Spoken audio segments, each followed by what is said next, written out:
Estás en la carrera y lo importante es llegar. Una pausa, una historia y Radio Café.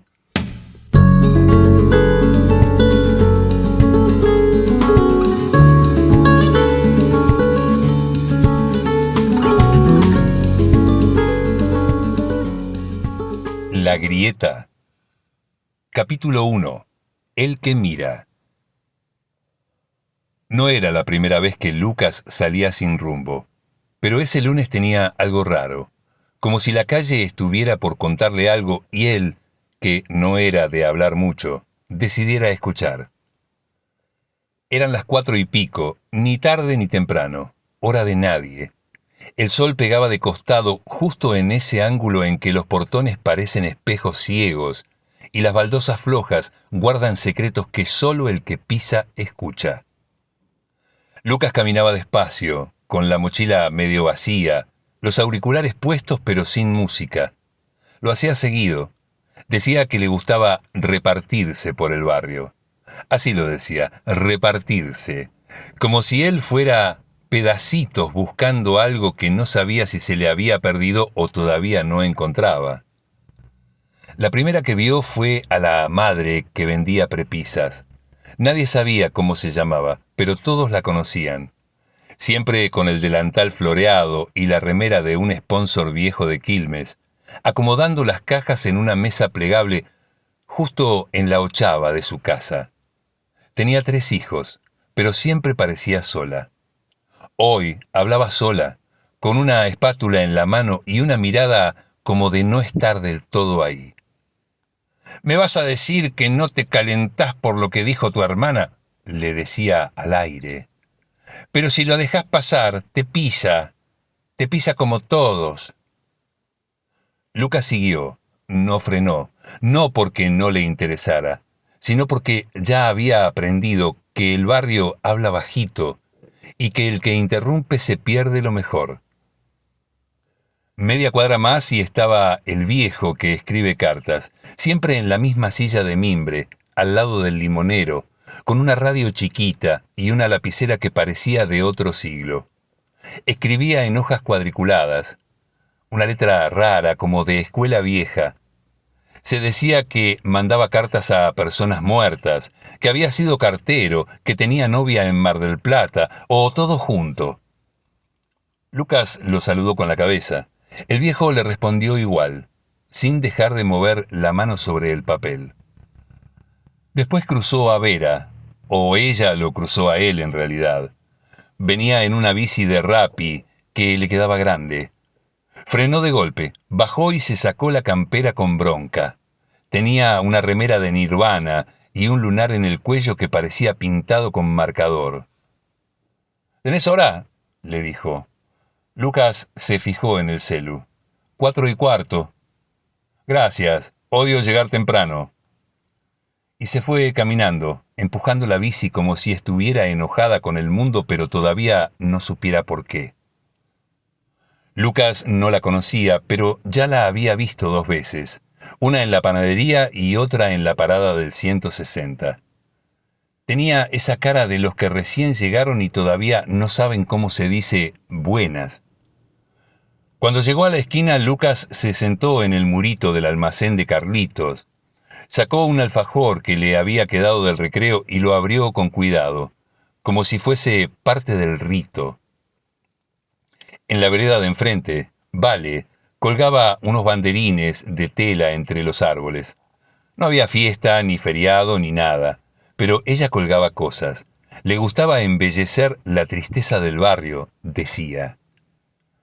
Una vez la escuchó decir que los postes de luz eran los huesos del cielo y que por eso les ponía colores. Lucas no entendió, pero igual le pareció hermoso.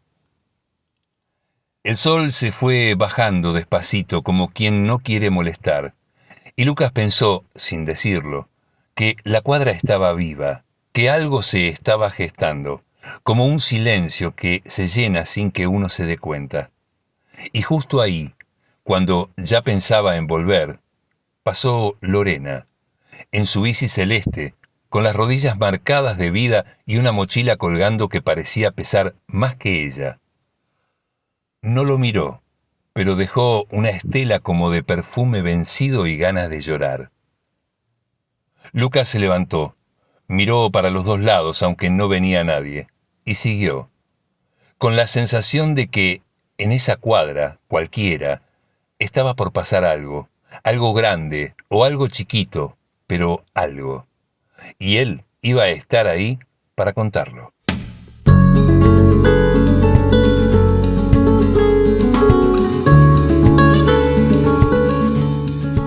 Capítulo 2. La grieta. El martes amaneció raro, como si el barrio se hubiese dormido con fiebre. Lucas salió más temprano, mochila liviana, zapatillas húmedas de rocío y un mate en la mano, porque ahora lo cebaba él. La madre laburaba desde temprano y el padre no estaba, desde hacía rato.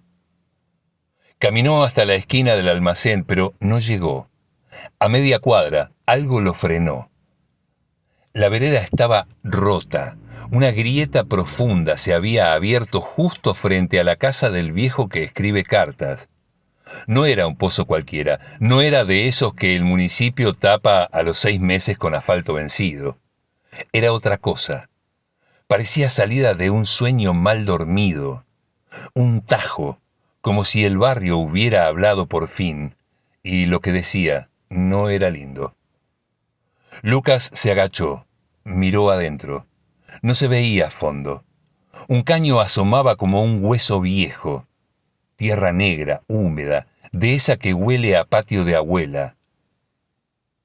«Se rajó anoche», dijo una voz, «con la lluvia». Era Vera, sentada en el cordón, con la bici tirada al lado. Tenía una caja de empanadas en el regazo y cara de no haber dormido. «El viejo se cayó ahí». Lucas la miró, sin entender. «No mucho, un tobillo nomás, lo sacó Vale, parece que lo vio desde la ventana». Lucas imaginó la escena, Vale corriendo con su pollera de tul, metiendo los pies en el barro, tirando del viejo por los brazos mientras el limonero perdía hojas. «Ahora está en lo de la señora de las prepisas», dijo Vera. «Lo está cuidando, le puso hielo y lo mandó a callar». La imagen lo hizo sonreír. Del almacén salió Carlitos, el dueño, con un mate y un atado de cigarrillos que no pensaba compartir. «Eso no es casual», dijo mirando la grieta como si hablara con Dios. «Esto es un mensaje». «¿De quién?», preguntó Vera. «Del barrio, o de lo que queda de él». Esa tarde, más de uno se acercó a mirar la rajadura. Algunos la esquivaban con asco, otros le sacaban fotos. Un nene le tiró una piedra y salió corriendo. Vale apareció con una cinta de colores y le puso alrededor unos conos naranjas que había robado de la obra del cruce. «Para que no se caiga otro boludo», dijo. La señora de las prepisas asomó con una bandeja. «Vengan a buscar si quieren, me salieron un poco quemadas, pero es lo que hay». Lucas miró alrededor. Por primera vez en mucho tiempo, estaban todos en la calle. Y no era Navidad, ni había corte de luz, no había piquetes ni policía. Era una grieta. Al caer la tarde, apareció otro, un personaje nuevo. Se bajó de un Gol rojo con una calcomanía del gauchito Gil en el parabrisas y una remera negra con la cara de Gardel pixelado. Era César, el remisero. Venía escuchando un tango lento, casi en loop, y bajó con gesto lento como si ya supiera algo. Miró la grieta sin decir nada. Después miró a Lucas. «Lo que se abre así no se cierra más», dijo. Lucas pensó en su casa, en la de Vera, en la de Vale, en todas las casas de la cuadra, y se quedó quieto. Más tarde, cuando la calle ya se había vaciado y el cielo se había puesto del mismo gris de las mochilas escolares, Lucas pasó de nuevo. La grieta seguía ahí, no se había agrandado ni achicado, pero era otra, porque ahora la habían visto todos. Y los que miran ya no pueden no ver.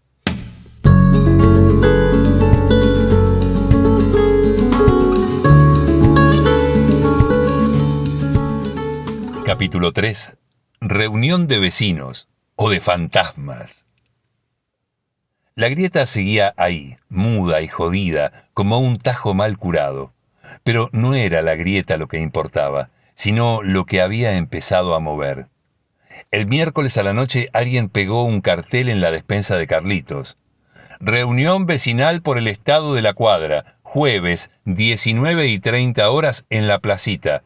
Llevar reposera, mate o lo que pinte.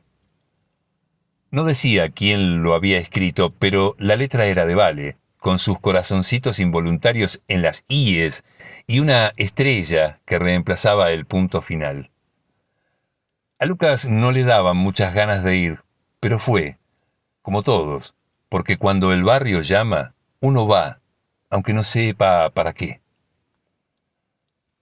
La placita tenía una farola que titilaba como un semáforo en bajón, una calecita oxidada, 3 bancos y ese pasto ralo que nunca termina de crecer.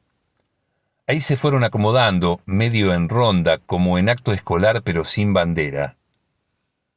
¿Y entonces?, preguntó Carlitos, el almacenero, ¿a quién le tiramos la bronca? No es para putear, dijo Vale, es para hablar, para escucharnos. ¿Escucharnos qué? Si ya nos conocemos todos. Pero no era verdad. Se conocían de verse, de cruzarse, pero no de escucharse. Lo que rompió el hielo fue lo que dijo la madre de las prepisas, que esa noche llevaba una botella de coca a medio enfriar y un tapado con olor a horno. ¿Saben cuántas veces soñé con esa grieta?, dijo sin que nadie le preguntara. Que se abre, que se traga mi casa, que desaparece todo. A veces me despierto llorando. Silencio. De esos que no te invitan a decir nada, pero tampoco te dejan callado. Mi marido se fue cuando nació el segundo, siguió. Yo seguí vendiendo lo que fuera. Hoy hago prepisas, pero hace 5 años vendía sandwichitos en la estación y antes bolsas de residuo en la feria. Se le quebró la voz, pero no los ojos, como si llorar fuera un lujo que ya no se podía permitir. Esa grieta no la hizo la lluvia, la hicimos todos, cada vez que miramos para otro lado, dijo. Después habló el viejo de las cartas, con el pie vendado y una frazada en las piernas. Yo trabajé 30 años en el correo. Entregaba cartas de amor, de bancos, telegramas, todo. Hasta que un día me pasaron a planta y me pusieron a repartir por mail. Me dieron una tablet. Yo no sabía ni cómo se encendía. Se rió solo. Me jubilé en silencio. Nadie me despidió. Por eso escribo cartas, para no olvidarme cómo se siente que te esperen. Vera lo miraba como si lo viera por primera vez. Tenía los ojos hinchados y una rodilla raspada. Yo vine hace un mes, dijo. Me fui de un lugar donde nadie me preguntaba nada. Pensé que acá era distinto, pero tampoco se habla, se esquiva. Y miró a Lorena, que se había sentado en el tobogán con la bici apoyada al lado. No decía nada, pero se la notaba temblar, hasta que explotó. Yo no sé quién soy, dijo. A veces me levanto y me acuerdo de todo. Otras no. La grieta me recuerda que lo que pasó no se cerró nunca. Tuve un hijo y lo dejé. Me hicieron mierda. Me hicieron elegir. Se tapó la cara. Nadie la abrazó. Pero todos se acercaron un poco. Bueno, basta, dijo pronto César, el remisero. Esto se está poniendo denso y yo no vine a llorar. ¿Y por qué viniste entonces?, le preguntó Lucas, sin levantar la voz. César tragó saliva, miró el piso, suspiró. Porque yo también soñé con la grieta, pero la mía está adentro. Desde que mi hermano se ahorcó en ese árbol de allá. Tenía 19 años. Yo tenía 17. Nunca lo conté. Silencio. Otra vez. Lucas pensó que esa era la verdadera grieta, la que todos llevaban adentro y disimulaban con prepisas, tangos o banderines de tela. Esa noche no se resolvió nada, ni obras públicas, ni petitorios, ni firmar planillas. Pero cuando se fueron, uno por uno, había algo distinto en la cuadra, como si la grieta hubiera cumplido su misión: abrir lo que estaba cerrado, recordar lo que se quiso olvidar y mostrar que a veces en el barrio no se necesita arreglarse, se necesita contarse.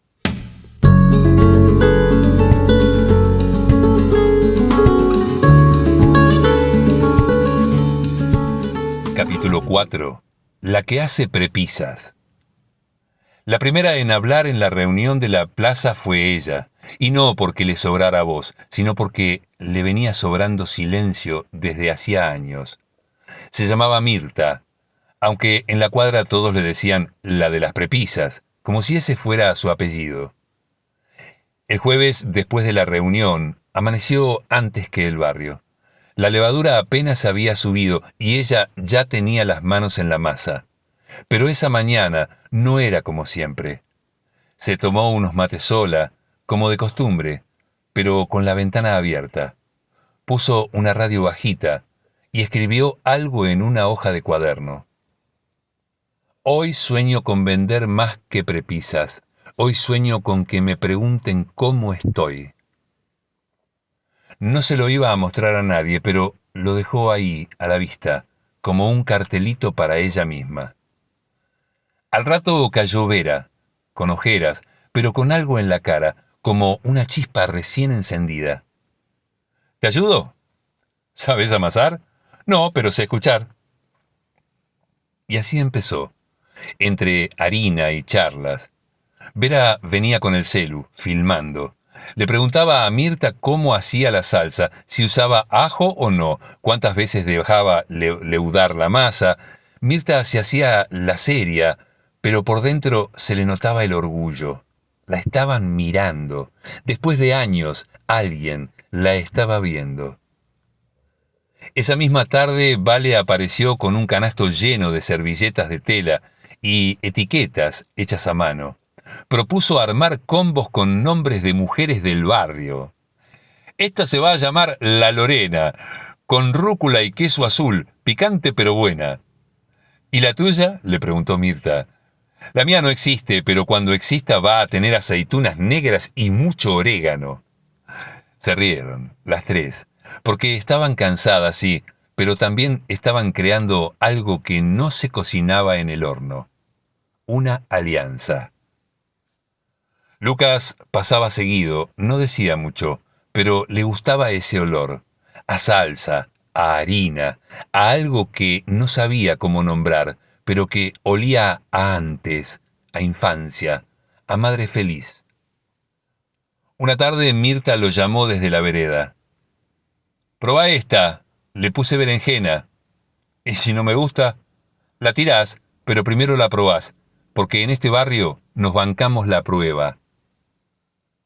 Lucas la probó, no dijo nada, pero se quedó un rato más, sentado en el cordón. Un sábado hicieron una promo por Instagram.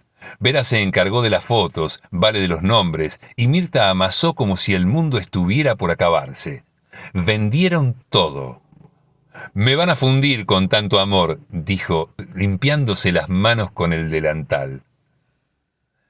Esa noche escribió de nuevo.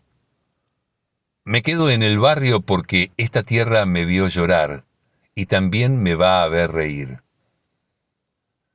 La grieta seguía ahí, a metros de su casa. A veces pasaba y la miraba. Le hablaba bajito, como a una hermana vieja. «Gracias, che, por rompernos un poco, porque parece que de a poco nos estamos arreglando».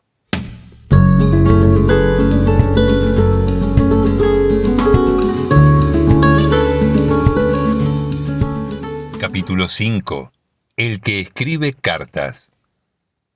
El barrio no volvió a ser el mismo desde la grieta, Pero tampoco es que se convirtió en otra cosa. Es como si la grieta se hubiera quedado ahí, en el medio, enseñando. Y los del barrio, sin querer, empezaron a habitar la grieta, en vez de esquivarla. Don Emilio, el viejo cartero, no iba a la plaza desde que inauguraron el mástil en el 98. Pero esa noche fue. Se cayó en la grieta, lo sacaron y desde entonces algo se le había movido adentro. No un hueso, otra cosa. El silencio. Después de la reunión volvió a su rutina, la silla de mimbre, el limonero, la radio bajita. Pero esa semana empezó a hacer algo nuevo. Sacó su caja de hojas cuadriculadas, eligió su lapicera Parker negra, esa que decía que le había regalado una novia que no llegó a ser, y escribió. A veces uno no necesita que lo salven, solo que lo esperen. La firmó con una letra rara pero sin nombre, la dobló, y cuando nadie lo miraba, la metió en el buzón de Vale. La carta siguiente fue para Vera. No te vayas todavía. Acá no sobra gente que mire con ganas. Después para Mirta. Sus prepisas tienen algo que no se puede poner en los ingredientes. Tiempo. Y una también para Lucas. No hablar también es una forma de narrar, pero ojo, que el que solo mira se puede perder el abrazo. No se lo dijo a nadie, pero cada vez que dejaba una carta, la grieta lo miraba, y él le hacía un gesto mínimo con la cabeza, como dos viejos que ya se perdonaron. Un mediodía, Carlitos, el almacenero, salió con una carta en la mano y gritó: «¿Quién carajo anda dejando papelitos sin firma?». Nadie respondió, pero todos sonrieron un poco. Un día Lorena lo esperó sentada en la entrada. Tenía en la mano una carta. «¿Usted fue?». Emilio la miró. «¿Qué decía?». «Los que se cayeron se levantan más despacio, pero se levantan distinto». El viejo asintió. «Yo me caí en la grieta, ¿vio?». «Lo vi. Y no me dolió la pierna. Me dolió no tener a quien avisarle». Lorena no dijo nada, pero dejó la carta sobre la mesa de plástico que tenía al lado. Y se fue pedaleando, como siempre, pero más liviana.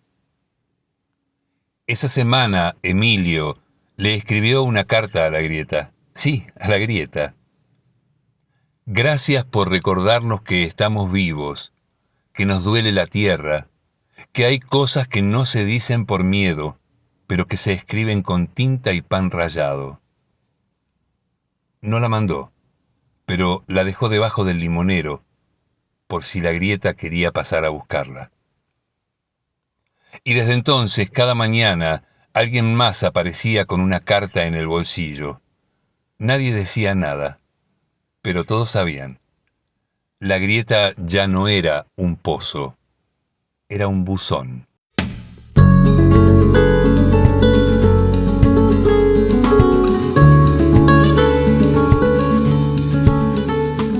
Capítulo 6. Vera y las raíces nuevas. Vera no eligió el barrio. Llegó como se llega a un lugar donde te mandan, con los brazos cruzados y la cabeza atrás. Su madre había conseguido una pieza en lo de una tía lejana. La pieza tenía humedad, un colchón finito y una ventana sin cortina, pero tenía barrio. Al principio Vera no miraba, pasaba. Hasta que apareció la grieta, y la reunión, y las prepisas, y la bici rota con la que empezó a cruzar la cuadra como quien cruza un puente entre dos mundos. Desde que se sumó a la cocina de Mirta, algo cambió. No porque le gustara la harina, ni porque quisiera quedarse para siempre, sino porque por primera vez sentía que alguien la nombraba sin apuro. «Vera, ¿me alcanzás el tomate triturado? Vera, ¿Esta salsa tiene gusto raro o es idea mía? Vera, pásame el mate. Era eso. La estaban nombrando. Y ella, como si fuera un personaje en construcción, empezaba a aparecer. Empezó a salir a filmar con el celular, primero a escondidas, los banderines de Vale, la vereda rota, el gesto de Carlitos cuando daba el vuelto sin mirar, los ojos de Mirta cuando sacaba la prepisa del horno. Después de frente, entrevistó al viejo cartero, que no quiso hablar, pero le dejó una carta para leer en cámara. Y a César, que le pidió que no lo filme de perfil. Editaba en su pieza, en silencio, con auriculares rotos y una app gratuita. Subía los videos a una cuenta nueva, @lacalle-que-sigue. Al principio nadie la seguía. Después 1, después 10. Después Vale los compartió y Mirta se hizo TikTok para verlos. Y así, el barrio se empezó a ver a sí mismo. Un día la madre le dijo: me ofrecieron volver a lo de tu tía en Pilar. Es más grande, hay internet rápido y mejor escuela. Vera la miró. ¿Y vos querés irte? No me quiero quedar sola. Pero yo no me siento sola acá. Ese domingo salió con Lucas a caminar. Él no decía mucho, ella sí. ¿Sabés qué me pasó? Antes sentía que la grieta era una advertencia. Ahora me parece una cicatriz, fea, pero propia. Lucas le ofreció un mate. Ella lo aceptó. Y se quedaron un rato en la plaza, en silencio, viendo cómo una vecina regaba los jazmines con una botella cortada. Esa noche subió un nuevo video. Hay barrios que no aparecen en los mapas, pero aparecen en los sueños, porque una raíz no siempre nace de la tierra, a veces nace del encuentro. El video terminó con una imagen de la grieta pintada con flores. Una voz decía: no tapamos lo roto, lo volvimos parte. Desde entonces, Vera empezó a quedarse, no porque el barrio fuera perfecto, sino porque había empezado a querer algo que nunca había tenido: pertenencia. Y eso, pensó, también es un sueño.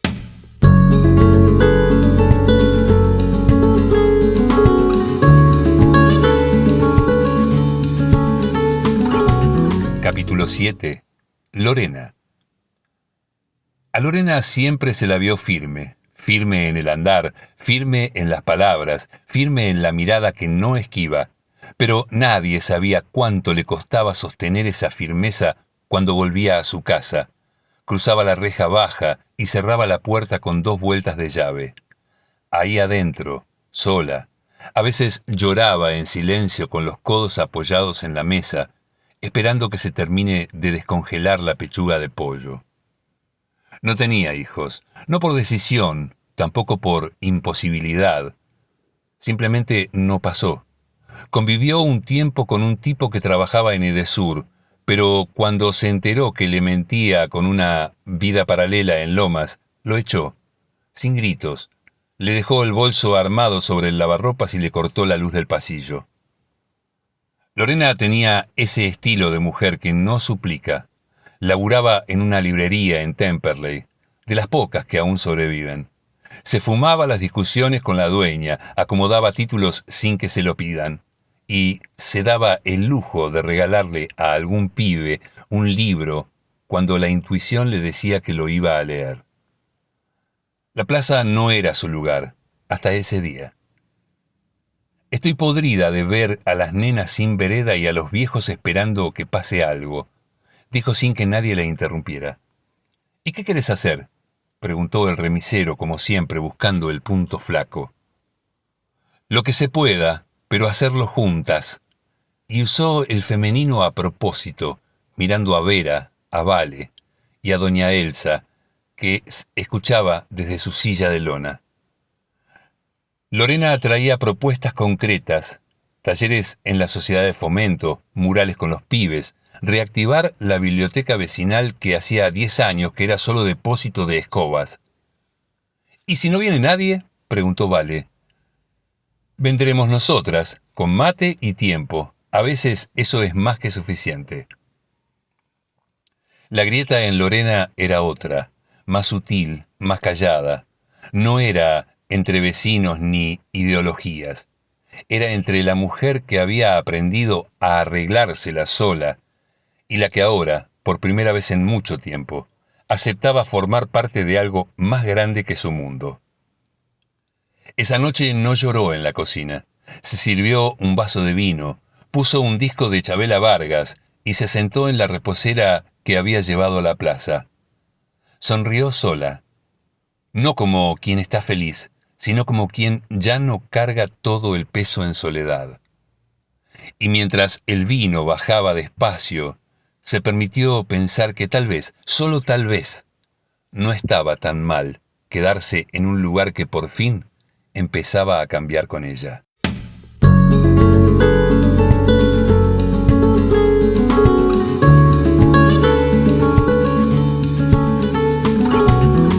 Capítulo 8. Vale.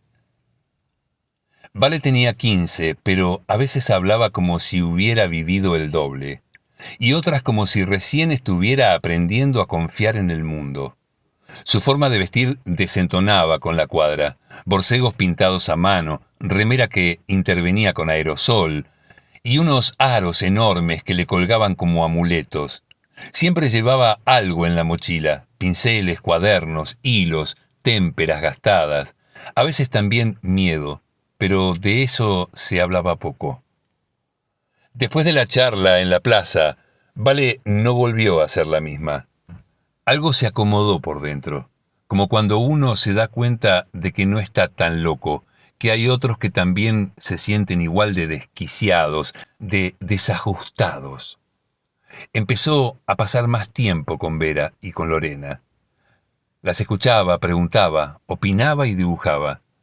El barrio también se puede escribir, ¿no?, le preguntó una tarde a Lorena mientras pintaba el mural en la esquina.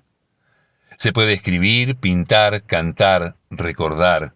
Todo sirve si no queremos que nos lo borren, respondió ella con el pincel mojado en verde. En la escuela seguía sintiéndose afuera, pero ya no le dolía tanto, porque al volver tenía la plaza, las historias compartidas, y esa sensación rara de que estaban haciendo algo, aunque fuera mínimo. El cambio en Vale fue lento, como el de las raíces cuando empiezan a abrazar de nuevo una tierra que parecía seca. Se la veía más segura, menos enojada. Volvió a hablar con su mamá, aunque todavía le costaba. Empezó a escribir poemas sobre la vida de los demás y los dejaba colgados con broches en el árbol más grande de la plaza. No quiero que me conozcan por lo que me pasó, sino por lo que hago con eso, le dijo a Vera un sábado de sol, sentadas en la vereda con mate y bizcochitos. Ese día, entre risas y confesiones, pensaron en un proyecto juntas, un archivo vivo del barrio. Entrevistarían a los más viejos, registrarían las anécdotas, los casos de casas demolidas, los boliches que ya no están, las calles que cambiaron de nombre, todo eso que desaparece sin que nadie se dé cuenta. Y que nadie lo cuenta, además. Y ellas lo iban a contar. La grieta que tenía Vale era distinta, no entre ella y el barrio, sino entre quien era y quien sentía que podía llegar a ser. Y por primera vez sentía que podía cruzarla sin caerse. En su pieza, esa noche, colgó una hoja con la frase que repitió durante días como un conjuro. No hay que irse para encontrar lo nuevo. A veces hay que quedarse y mirar lo distinto.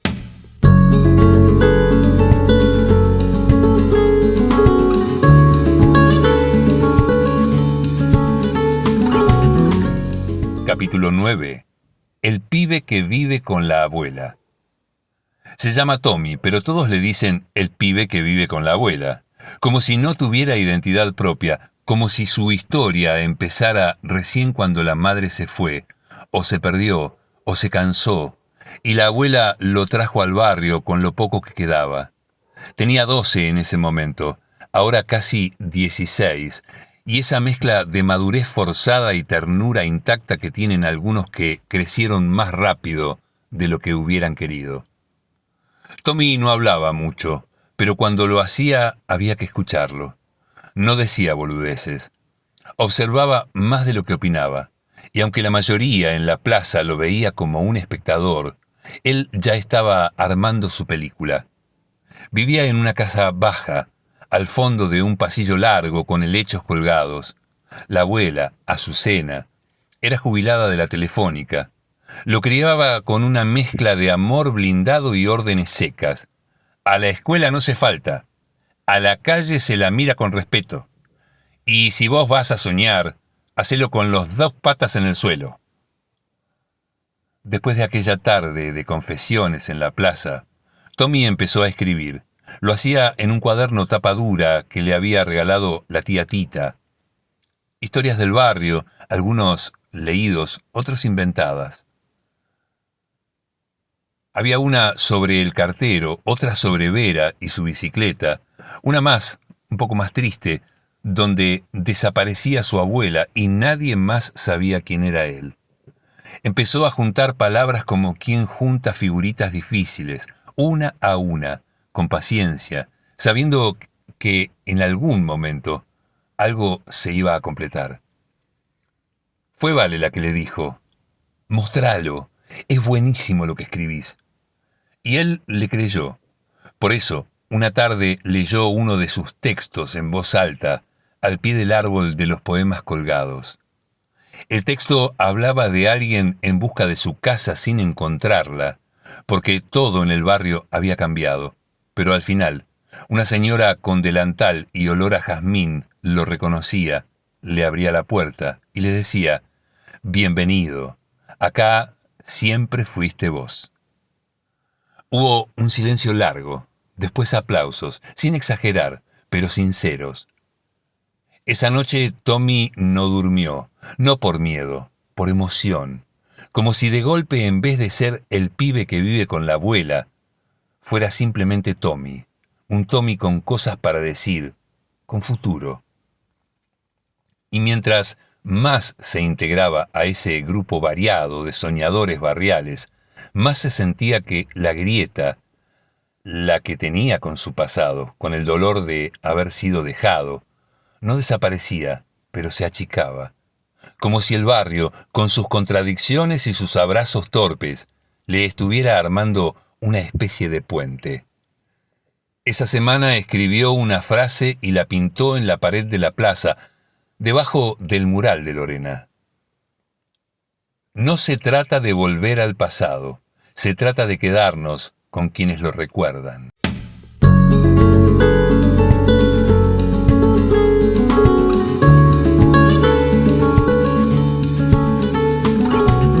Capítulo final. La cicatriz. Volví muchos años después, con la barba entrecana, la mirada más lenta, y ese impulso inevitable de pisar donde alguna vez fuimos otros. La plaza estaba casi igual, pero distinta. Cambiaron los juegos, pintaron los bancos, y alguien, no supe quién, se encargaba de regar los malbones. El mural de Lorena seguía ahí, con el color un poco apagado, pero intacto. Y abajo todavía podía leerse la frase de Tommy, ahora con un corazón dibujado al costado. Supongo que fue Vale. Caminé sin apuro, me senté en el banco de siempre, ese que tenía una mueca en la madera, como si alguien lo hubiera tallado con los dientes del tiempo. Me puse a recordar. La grieta fue real, la vimos, la tocamos, se abrió como una herida entre las veredas, y con ella se abrieron también nuestros miedos, nuestras broncas, nuestras grietas personales. Fue el barrio el que nos obligó a mirarnos, a preguntarnos qué queríamos construir de verdad. El viejo cartero murió ese año, ese invierno. Lorena se fue del barrio con su mamá, pero dejó una caja con cartas que hoy guarda la Biblioteca Popular. Vale se convirtió en profe de arte. Tommy publicó un libro que lleva por título una sola palabra: abuela. Nos cambió la grieta. Y no porque la hubiéramos cerrado con soluciones mágicas. La cerramos caminándola, discutiéndola, llorándola, hablándonos de frente. De eso se trata una cicatriz, de sanar a pesar del corte. Caminé hasta la esquina donde había estado la abertura. El suelo, ahora, mostraba una línea apenas más oscura, como si la tierra misma hubiera querido olvidar. Me agaché, puse la mano, tibio, vivo. Nadie más hablaba de eso. Era un recuerdo que ya no dolía, pero que nadie se animaba a negar del todo. Como cuando nombrás a alguien que amaste y ya no está. No es tristeza, es memoria. Antes de irme crucé la calle y volví a mirar la plaza. Era otra, sí, pero también seguía siendo la misma. Quizás, pensé, todos los barrios tienen una grieta. La diferencia es qué hacemos con ella. Yo elegí quedarme del lado de los que no la niegan, de los que, aunque no siempre entienden, se animan a cruzarla, porque al final, eso somos. Un barrio con cicatrices, pero de pie. Y eso, créanme, es muchísimo.